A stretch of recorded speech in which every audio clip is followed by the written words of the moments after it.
الحمد لله الحمد لله الذي جعل هذا اليوم سيد الأيام يوم الجمعة. أشهد أن لا إله إلا الله وحده لا شريك له، وأشهد أن محمدا عبده ورسوله لا نبي بعده. اللهم صل وسلم على سيدنا محمد ابن عبد الله وعلى آله وأصحابه أجمعين ومن والاه. فيا أيها الحاضرون في الله، فيا عباد الله، أوصيكم ونفسي بتقوى الله، فقد فاز المتقون، فلا تموتن إلا وأنتم مسلمون. وقال الله تعالى في كتابه القرآن الكريم: أعوذ بالله السميع العليم من الشيطان الرجيم، بسم الله الرحمن الرحيم. يا أيها الذين آمنوا اتقوا الله ولتنظر نفس ما قدمت لغد واتقوا الله إن الله خبير بما تعملون. صدق الله العظيم وصدق رسوله النبي الكريم ونحن على ذلك من الشاهدين والشاكرين والحمد لله رب العالمين. Jamaah sidang pendengar salat Jumat, hadirin yang dimuliakan Allah Subhanahu wa taala. Mudah-mudahan kita semua yang hadir di sini, khatib doakan selalu dalam keadaan sehat dan selalu dalam keadaan lindungan Allah Subhanahu wa taala. Jamaah sidang pendengar yang dimuliakan Allah, Ramadan telah kita lewati.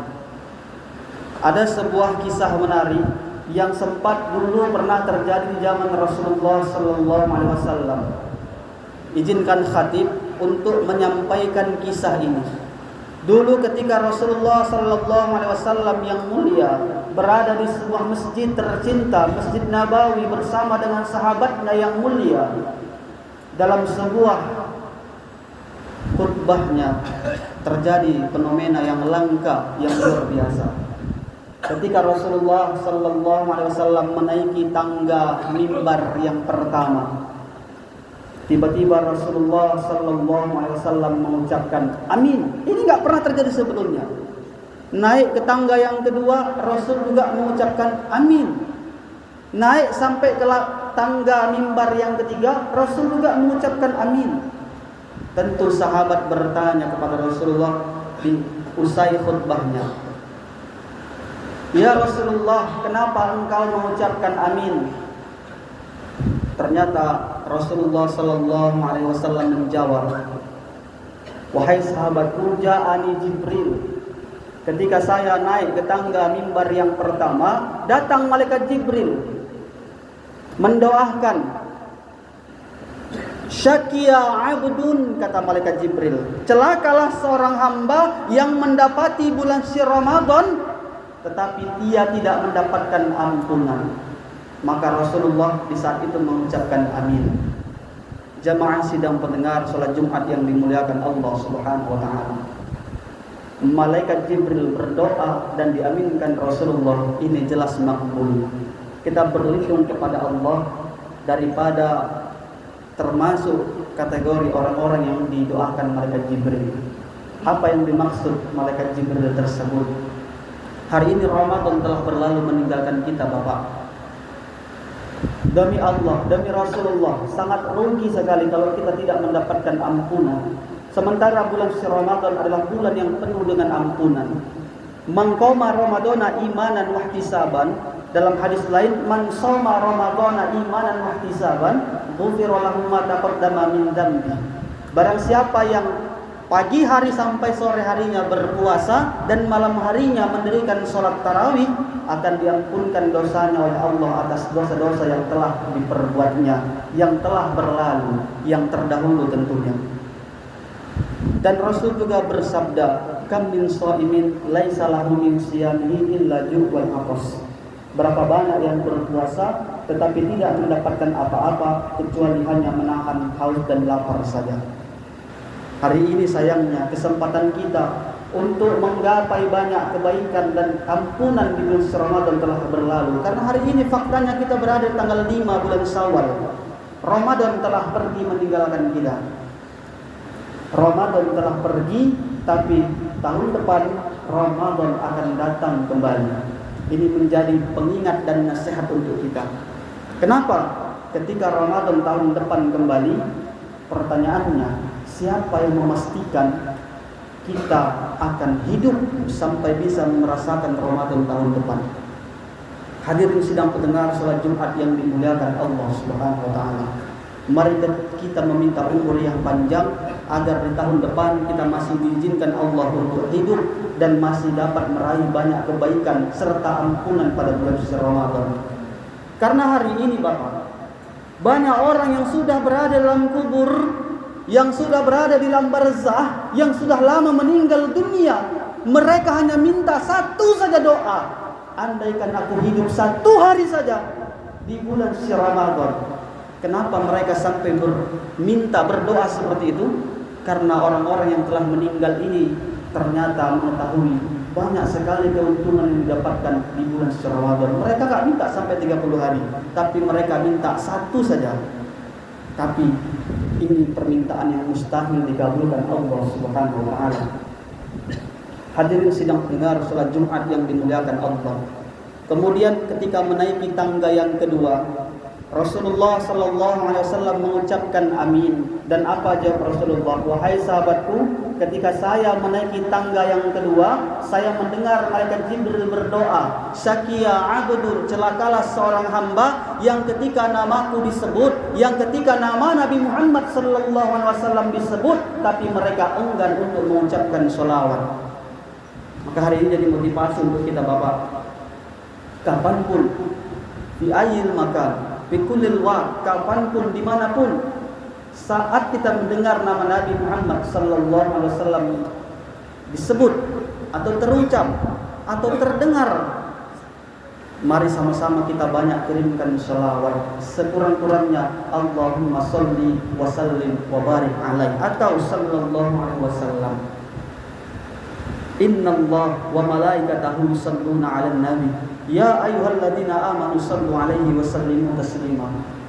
Sesungguhnya Allah, inna memakai harful taukid dalam kaidah nahwu. Ketika ada huruf inna masuk, maka huruf setelahnya harus dibaris atas atau dinasabkan. Innallah wa malaikatahu, dan inna itu adalah harful taukid, huruf penguat. Ketika ada inna dalam setiap lantunan ayat suci Al-Quran, maka di situ ada kesungguhan, ada keseriusan.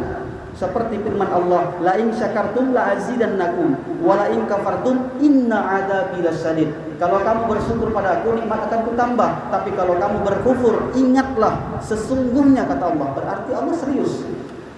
Dalam ayat ini yang sering kita dengar sebelum muadzin mengucapkan azan, mereka biasanya mengucapkan innallah wa malaikatahu yusalluna 'alan nabi ya ayyuhalladzina amanu shallu 'alaihi wa sallimu taslima. Artinya sesungguhnya Allah, sungguh Allah dan para malaikat yusalluna 'alan nabi, mereka berselawat pada nabi. Siapa kita? Kita tidak menciptakan makhluk.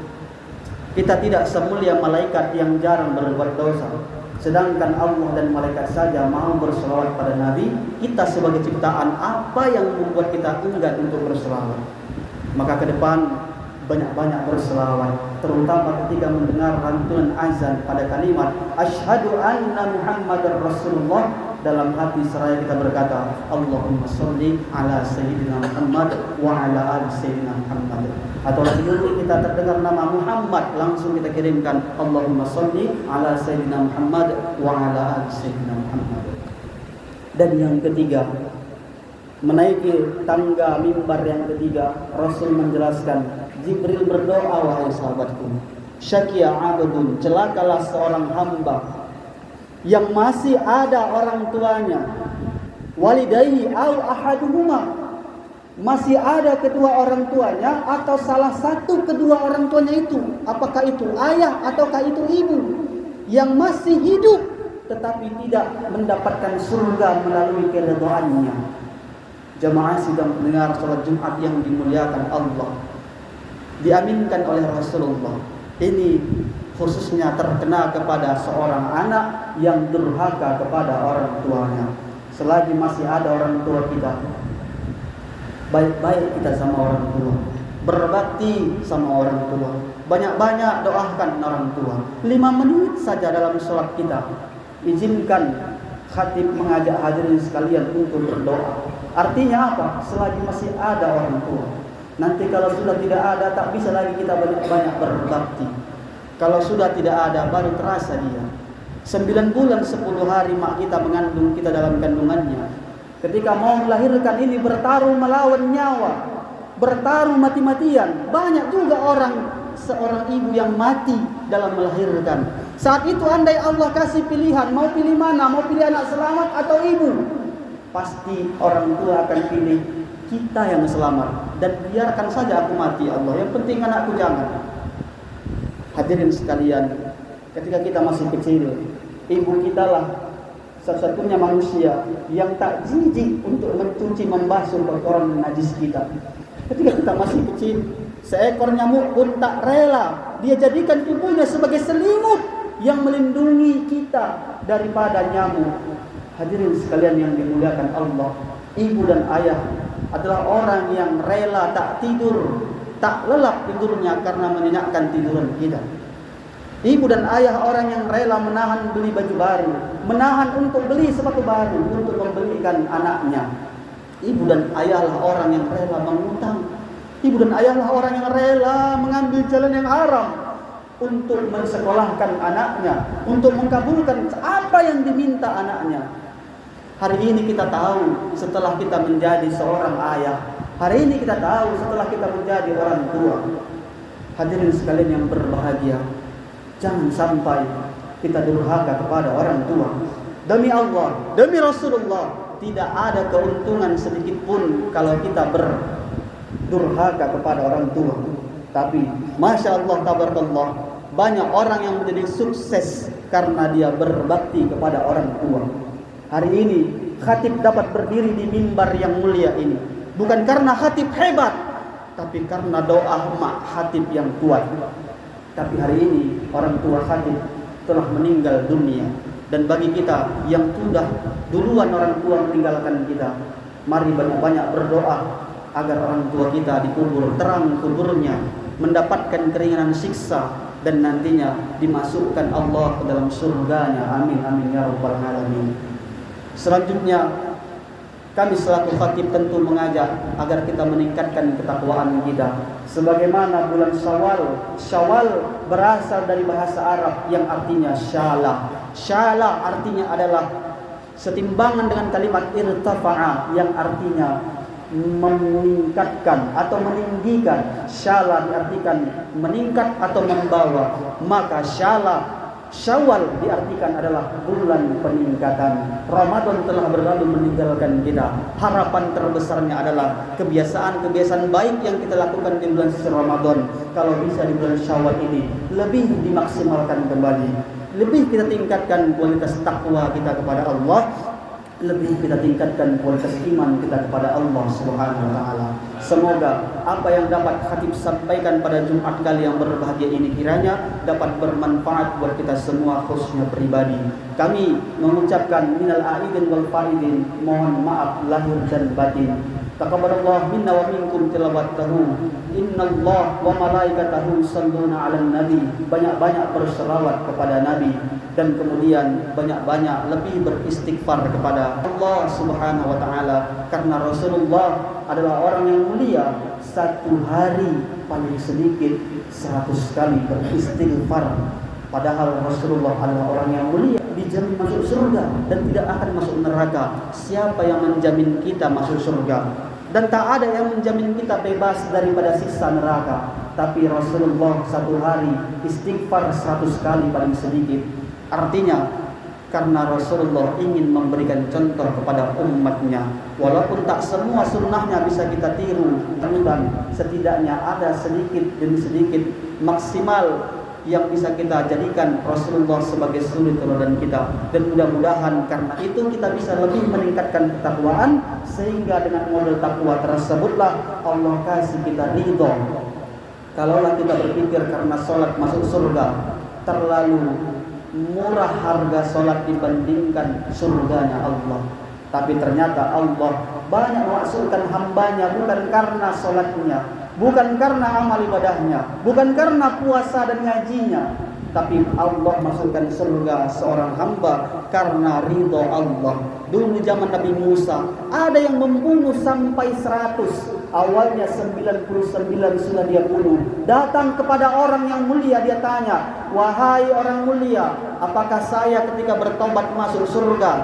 Apa kata orang yang ahli ibadah ini? "Tidak, kamu adalah ahli nar, ahli neraka." Akhirnya dibunuh kembali, genaplah menjadi 100.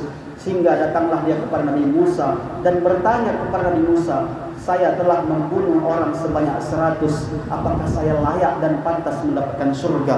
Musa tak langsung menjawab. Musa bertanya pada Allah. Makanya Musa digelar Musa kalamullah, artinya yang bisa berbincang langsung dengan Allah. Apa dia jawab? "Wahai hamba Allah, Allah izinkan kamu nanti masuk surga kalau kamu bertaubat. Bertaubatlah dia dan masuk surga." Makanya orang masuk surga bukan karena ibadahnya, tapi orang masuk surga karena ridhonya Allah. Yang kita raih hari ini, target utama kita Bapak adalah ridhonya Allah. Mudah-mudahan karena ridho Allah itulah kita tak layak masuk surga, tapi kita juga tak pantas mendapatkan bahagia.